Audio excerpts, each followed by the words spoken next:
in international media. And with your permission, Mr. President, we will proceed directly to questions.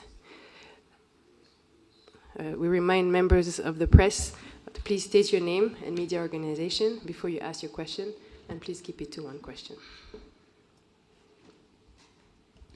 KNC. Thank you, Excellency. My name is Kakoza Mwiza Charles, commonly known as KNC. I work for TV and Radio 1.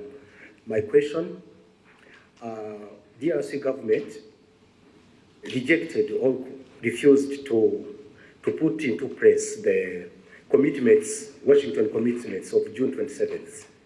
And recently we heard that you may meet with Congolese president in the USA. If true, what should we expect regarding the Eastern Democratic Republic of Congo peace and Rwanda in particular? Thank you, sir. Well, I'm sure you are familiar with these stories where people may say one thing and do a different thing altogether. And sometimes it even becomes a pattern for some people to just not do what they have said they are committed to doing. And that is a characteristic of the situation you have with the DRC. The good thing is it's always in the open, it's in public. You don't have to explain much.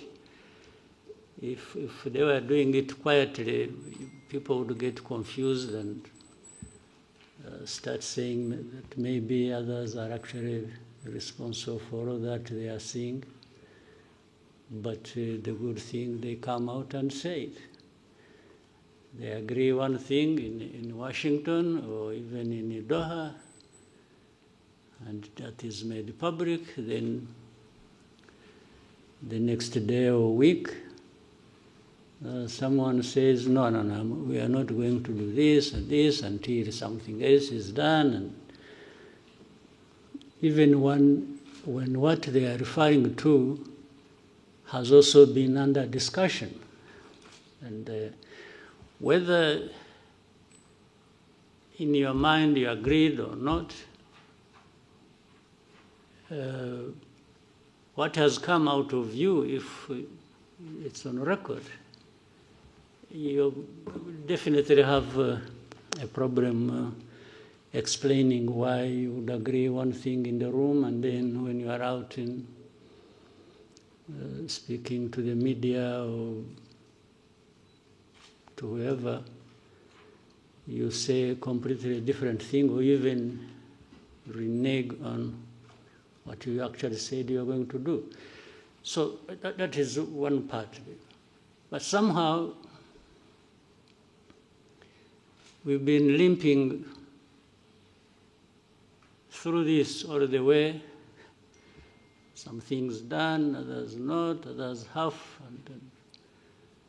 And now maybe possibly with the time taken and effort, we'll find ourselves in Washington, which I should have started with. I think the fact that there is even a possibility of meeting in Washington and discussing or agreeing or signing anything is a good effort. For all the years before, we haven't had anything like that. We have had people come, visit us, visit Rwanda and Congo, and rush to the UN and the Security Council and make decisions and make announcements and pass resolutions. That's why in the first years we spent a lot of time on that without really having anything tangible in place. I think this process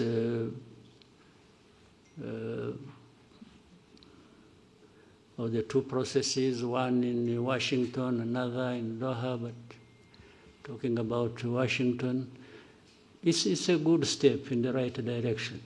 Whether we arrive at a decisive moment that gives us a clear possibility and optimism that we are near finding lasting peace and so on. Yeah, it's something we can still continue to hope for and work towards, but at least there is that possibility, there is that framework that we is in place, and the Trump administration seems to have done their best. You know, some of these processes will not work, not just because we are meeting in Washington or the powerful United States is involved. Yes, they have a big role to play. It's what I was praising them for, having made a huge effort. But until those people concerned directly, they themselves want and commit to achieve the end result, which is stability, peace, and security for all that needed, even the most powerful will remain wondering which way to go, or frustrated, if you will. So the onus is on us, mainly the people, the leaders, DRC, Rwanda, and others in the region. You know, Washington took over this when there were also other efforts underway. I'm sure maybe one of you will be asking, or you yourself had it on mind but didn't raise it. You would be asking, what is the East African SADC process? Because they were there. Or the AU, or whatever. That speaks volumes. And the reality is the knot is tied in one place. These problems are happening in Congo, but it seems the leaders don't care or don't know, or they have refused to take responsibility. They just keep daydreaming and talking about all kinds of things, and whenever they've gone all places, the only thing they know how is to keep asking sanctions for Rwanda, sanctions for Rwanda. Okay, but if you sanction Rwanda, how does it solve your problem? How does it solve your mismanagement of your counter affairs? How does it give citizenship rights to the people who have been complaining for decades and have had to take arms and fight you? How does it solve the problem of you having to import mercenaries to come and ask and fight for you? How does it do that? I mean, you know, people should really see things for what they are, and you may hear so many stories about different things, but you also have the ability to see through all that and make your own judgment. So, summary of so much I have said, I'm always optimistic. I always hope there is a chance another day and the following day. but I remain prepared to take care of the business I have to take care of. Thank you, Mr. President. Albert? Good afternoon, sir. Thank you for this press conference. Kind of a follow-up on where we started. At the same time that we have a meeting coming up in Washington eventually, at the same time you have a narrative that has been developing in these last weeks and touching on something that doesn't seem to be the way it is presented, talking about humanitarian crisis. It's incredible, millions of people displaced in Eastern Congo, that people need to have access to Goma, and that is especially developed in Europe, for what we can see. So sometimes also, it reminds me of 10 years ago, or in 2012, 2013, what is this thing about Goma? Because as soon as M23 took in 2012 Goma, the whole world went cuckoo. And now again, everybody wants to have access to Goma. So what is there? Because it's at our doors. At the same time, I believe that after 25 years, to have MONUSCO there, which was also part of the forces that, beginning of this year, were shooting at Rwanda. I mean, for Rwanda, this becomes something that maybe needs to be taken up. Like, how long can a force like that still stay there? And especially that they've been part of the belligerent attacking Rwanda. Mm-hmm. So what is this thing about Goma that nobody knows? Well, Goma is near a volcano, which sometimes erupts, and so maybe that seems to be the factual thing about Goma. The rest are just studies. But from what you started saying,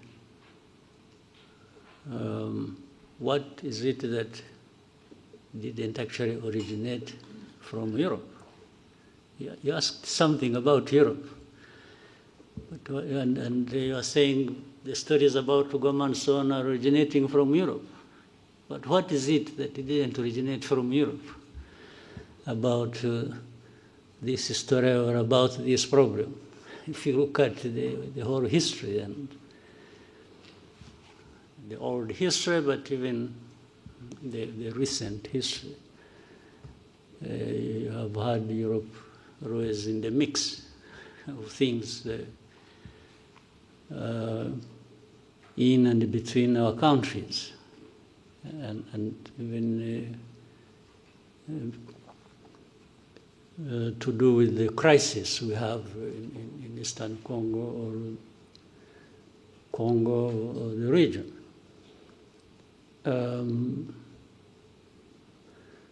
For about Goma, I don't fully understand. And talking about humanitarian crisis, yes, there is suffering, there is no question about it. But actually, it seems there was more suffering before the crisis, or at the beginning of it.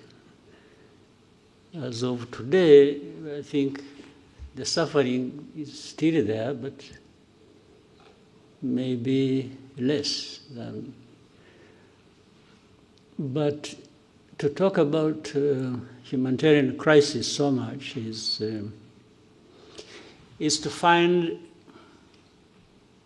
an entry point, an easy entry point into that crisis, and then shaping it the way some people want, given how they have been relating to this history I'm talking about all along before.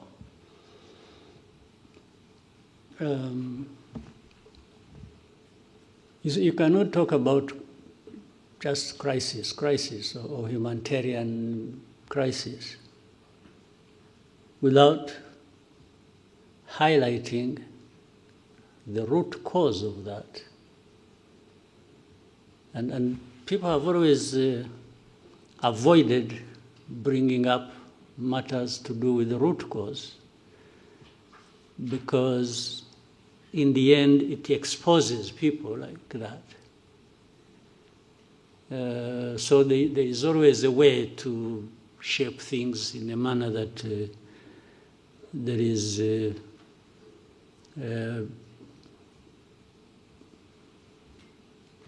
effort to protect themselves, the people I'm talking about.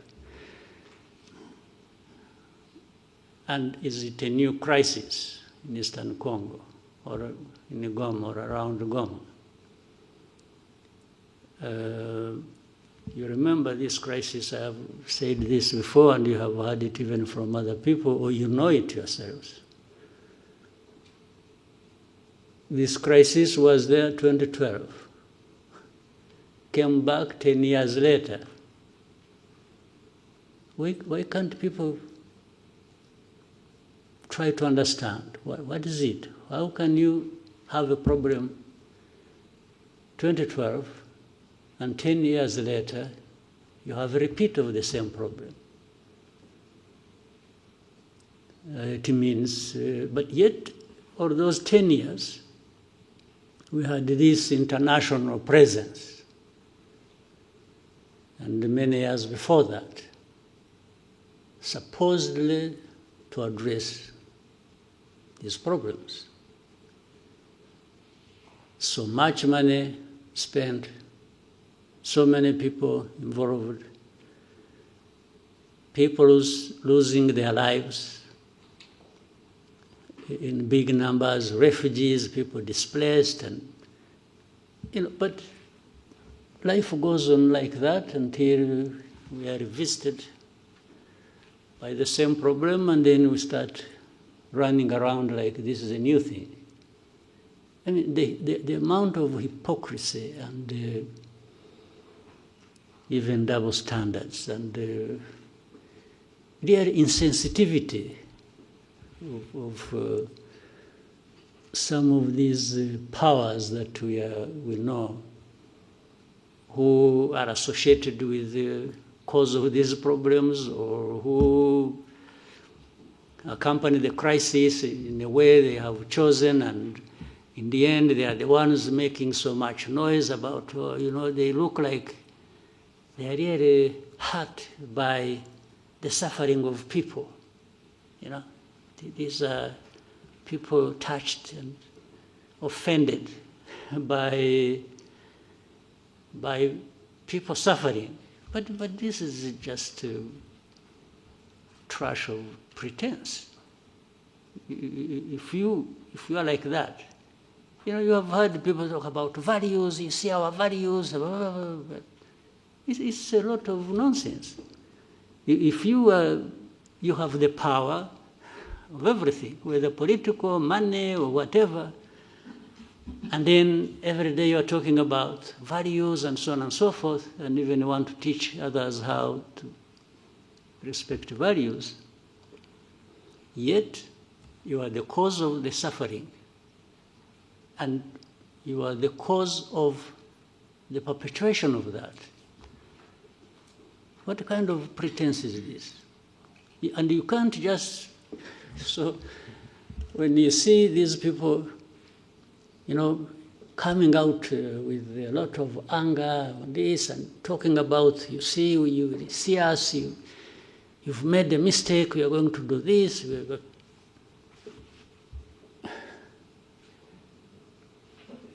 In the end, all they are doing is adding more suffering to the suffering that is already there.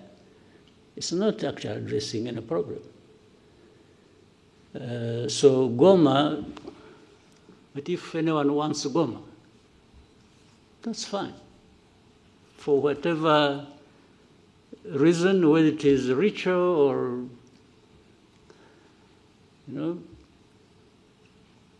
some believe in witchcraft, they would want to go and pray in Goma and meet their witch doctors there and so on and so forth. Still, you know what? Goma it's not functional as of now, but it is in the hands of some people. You go and talk to them. But if I were the one, now let me be myself, let me tell you a story. If I were the one, you come and I'm the one controlling Goma, and you come to say, I want to use Goma. I say, fine. But these are conditions. Goma is part of my problems that I face with the government. And now it is in my hands. I will not give it to you until you show me, alongside that, how you address my problems. Well, I may sound speaking for these guys, but I'm just reasoning.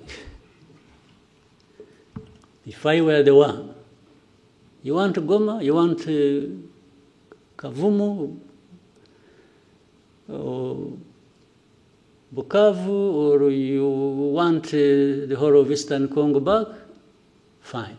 I have no problem with that. It will only come with you addressing my problems. Yeah, you understand? In my long history, in my judgment, that is what I learned over so many years of fighting for my rights and for, people have, they sacrifice, they do what, but unless they have no reason they are sacrificing, that's a different issue. But if they are, everything should be put together. You want this, I'll give it to you. I have no problem. But we came to this point because of this reason. So if you don't address that reason, how do you just expect you cause problems? And then you come and say,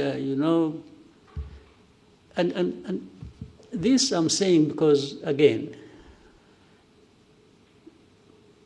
for me, what you see is what you get. We used to tell the Congolese from the beginning, when we would be in the discussion and it's like you see leaders behaving like, it's like, you must do this, you must do that, and they are the cause of problems. So I used to tell the leaders of Congo that asking, or in order for us to have security in our country and have peace, and that we have fought for so many years in the past, it's a must. We must give each other peace. I can't ask anybody for peace as a favor they are doing to me. No. For us to have peace, I beg you, and you have to do me a favor to give me my peace. That's a different world I don't live in myself.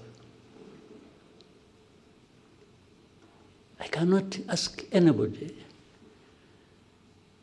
to do me a favor to have Rwanda secure or to have my right. Well, initially maybe I can ask you to do a favor, tactically. I can say, please, I beg you, I can even kneel down if you want. But if you don't give me my right, then it means a fight. We will fight, no question about it. So there is no way, where I'm concerned, you can do me a favor for my right. Who are you after all? Who are you to have everything, including my own right, that you can control? How? Who are you? What gives you that right or power to be able to do that? So I've given you more than you really wanted, but Goma is part of the problems we have in Eastern Congo. And yes, Goma should go back to its operations as an airport. But what is it that stopped it being so in the first place? So you must address that. You want to address humanitarian crisis. I agree. There must be a way of doing it, taking on board the fact that there is what is causing the humanitarian crisis, and that must be addressed. Right? So, anything else about Goma? Well, somehow there is also another side of the whole story that has been kept repeated, especially now it's still alive in Europe. It's about the looting of minerals and all of that. I mean... Again, that is nonsense. Exactly. They looted minerals better than anybody, worse than anybody I know of in history. So would you even listen to that? Minerals? Minerals, they sell minerals in, what is it? In Antwerp, in where is? Antwerp. Diamonds. Diamonds. But there are no Do they produce diamonds? Or they have gold, bullions they took long ago and they are adding more. Do they have a lot of gold really? Do they have gold mines? These Europeans? They take it, okay. To make their case even simpler or less than it is, they may even say, no, but the gold or the diamonds or whatever we have is brought by legitimate people, okay? Would you believe that? But that legitimate, when they are there, they are the legitimate ones. So, but this whole thing, why do you think, by the way, there is something to do with there is an MOU actually we're supposed to be having with Europe, which involves, I think, and a lot has been worked on about traceability and so on and so forth, okay? Rwanda got involved in that and passed every stage and standard that was expected on that. Now, what is funny and contradictory is, at some point, then DRC goes to Europe and says, no, don't sign anything with, but how do you not sign anything that was supposed to be transparent and show where the minerals are coming from, or who is involved? So on one hand, you want to be clear that there is nothing except that Congolese always passed through here, and some sold it here to Rwandans who went and sold it to somebody else. Others, they said it through Burundi, through Uganda, through the neighbors. But it is only Rwanda that was picked on about minerals. Simply because, I think with the audience back home in Europe, they listen more to these accusations. The more they hear of them, then the more questions they raise about Rwanda. Whether what they are saying is happening or has happened or not. So, minerals, really think, okay, FDLR, that actually at some point was in control of Goma, or the surroundings of Goma. Why are they found to be innocent in the whole equation? And yet every day we point out things to do with FDLR. But they are not interested. They are saying, no, they are few, they are... Well, if they think they are few, they should come here. We will take we give them face-to-face conversation with those that have been brought from Eastern Congo recently. They will tell them the stories. But do you think they even want to do that? Haven't some of you journalists, maybe, I hope you're also not selective about what you want to know. Haven't you asked to go and meet these people who have been brought from Congo, the FDLR, to tell you their stories that show you how they are so embedded and intertwined with the Congolese forces and other systems of government? So that plays behind the scenes role, and you don't see it at the forefront being talked about. In fact, some of these FDLR have been doing mining in Eastern Congo. Where do they take their minerals? Maybe those are the minerals that end up in Europe, but they would rather hold Rwanda responsible based on the stories around minerals. What sense does it make? You know, don't... sometimes we overrate people. We overrate them in a sense. We think they have, when it has been said by Europeans or by this, then it must be true. But these are the things they get involved in. Petty things. And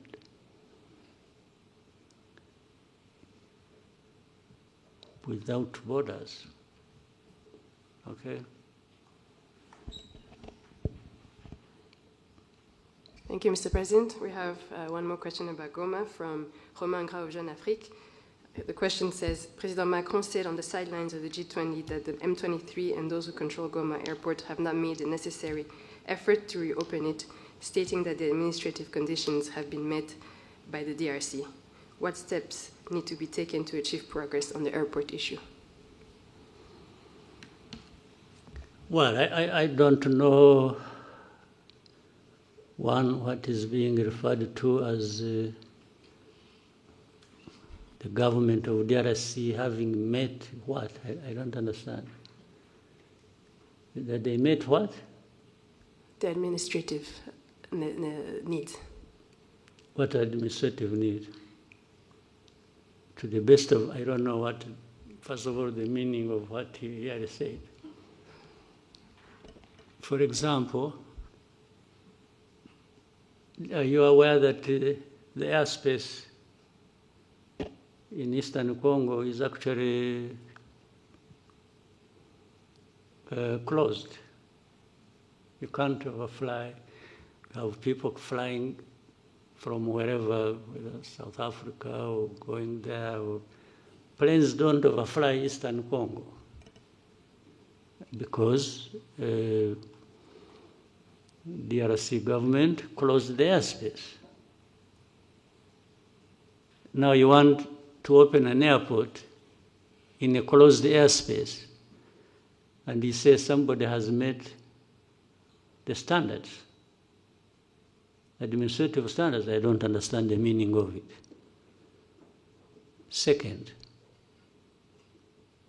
those M23 and others who control what?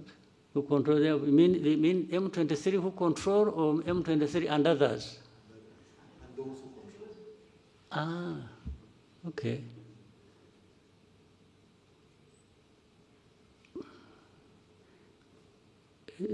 Could I equate it with saying, maybe he wouldn't like that,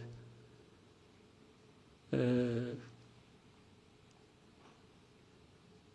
government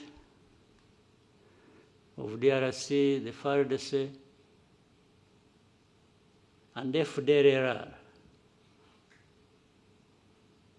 FDLR actually has a big control in that area. They are being fought every day by the M23, even before those who control the airport come in. So would President Macron wish to say something about FDLR? I don't think so. You know the reason? There is a whole story about FDLR and those others from Europe. We'll talk about the airport, those others who control it other than M23. There are those others from Europe who control FDLR. That's why they are always quiet about FDLR. You see always when issues about Eastern Congo, about Rwanda, backed M23, and then when FDLR, they are really whispering. They don't even want anybody to hear it. And then for government of DRC, it's some individuals who get involved in these wrong things. It's not the government. I mean, this is selective way of presenting issues and even wanting to address matters sensitive like that based on how you have selected to handle it. I think it becomes part of the problem, by the way. That's why I was saying